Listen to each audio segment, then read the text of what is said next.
আগে ছোট কয়েকটা গিরগিটির কথা শুনেন। শিবিরের সেক্রেটারি জেনারেলের পরিচয় সামনে আসার পর সেই সমালোচনার পারদ আরও উপরে ওঠে। বেশ কয়েকটি গণমাধ্যমে বলা হয়, ঢাবি শাখার সেক্রেটারি জেনারেল SM ফরহাদ একসময় ছাত্রলীগের কমিটিতেও ছিলেন। সময় প্রকাশ্যে আসেন বাংলাদেশ ইসলামী ছাত্র শিবিরের ঢাকা বিশ্ববিদ্যালয় শাখার সভাপতি। তার নাম পরিচয় জানার পর রীতিমতো বিস্মিত হন সবাই। এখন মধ্যম একটা গিরগিটির কথা শুনেন। এই অভ্যুত্থানে রাজপথে থাকা, পরামর্শ দেওয়া, গুরুত্বপূর্ণ পদক্ষেপে সহযোদ্ধার মতো ভূমিকায় থাকার কাজগুলো করেছিল বাংলাদেশ ইসলামী ছাত্র শিবির।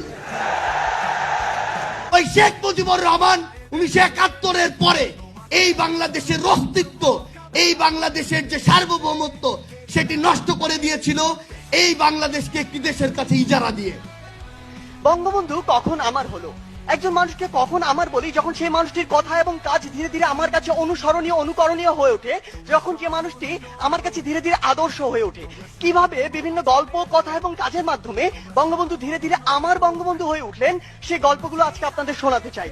আর এখন এত বড় একটা গিরগিটির কথা শুনুন। নেতা হইলে ভাষণ দিতে জানা লাগে। নেতা যদি মাইক ধরার পরে হাঁটু কাঁপে, এটা কি নেতা? এটা কি?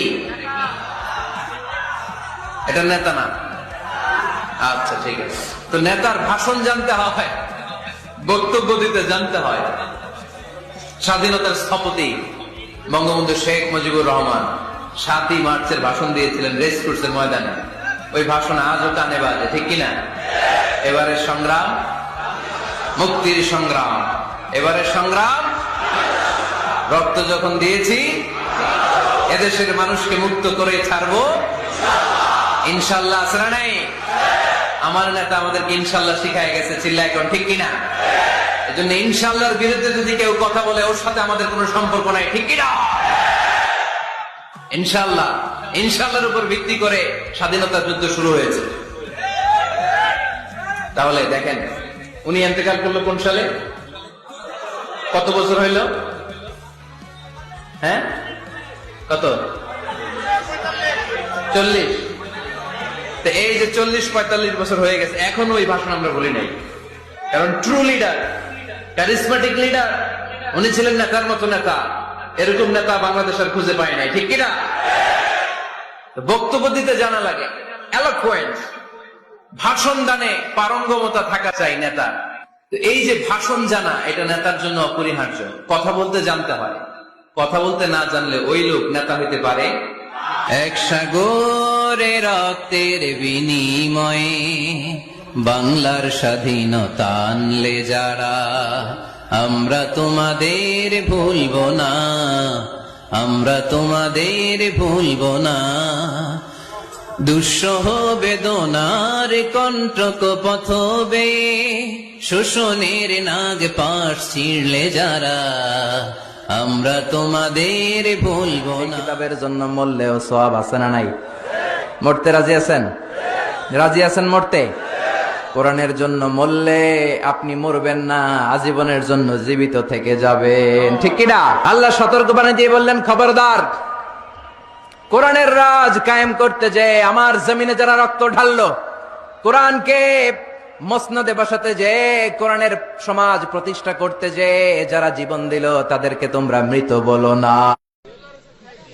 আল্লামা দেলোয়ার হোসেন সাঈদী এক নামে 17 কোটি বাংলাদেশের মানুষ চিনে, চিল্লায় বলো, ঠিক কিনা? রহমান আজহারী, তিনি টাকার বিনিময়ে তার বিভিন্ন অঞ্চলে গিয়ে তিনি ওয়াজ করেন, ভালো কথা। কিন্তু টাকার বিনিময়ে আপনি একটি দলকে হেয় প্রতিপন্ন করবেন, একটি দলের পক্ষে আপনি সাফাই গাবেন, এইটা তো বাংলাদেশের মানুষ আপনার কাছ থেকে আশা করে নাই। এর মধ্যে বিএনপি নেতা শামসুজ্জামান দুদু আজহারীর ওই বক্তব্যের কড়া সমালোচনা করে এক আলোচনায় আজহারীকে রাজনীতিতে সক্রিয় হতে চাইলে তাকে জামাতে যোগ দেওয়ার পরামর্শ দেন।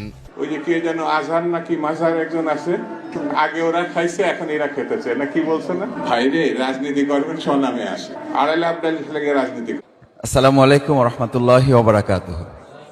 আমাদের শ্রদ্ধাভাজন হোস্ট, আমাদের প্রিয় মাতৃভূমি বাংলাদেশ, বাংলাদেশে গণ্ডি ছাড়িয়ে গোটা পৃথিবীর মানচিত্রেই শ্রদ্ধেয় ডক্টর মাওলানা মিজানুর রহমান আজহারী ভাইয়ের আজকের এই আমন্ত্রণে আমরা যারা এখানে এসেছেন, 2024 সালের 5ই আগস্ট আমার কাছে মনে হয়েছে বাংলাদেশ ইসলামের জন্য প্রস্তুত এবং আল্লাহ তাআলা এটাকে কবুল করেছেন।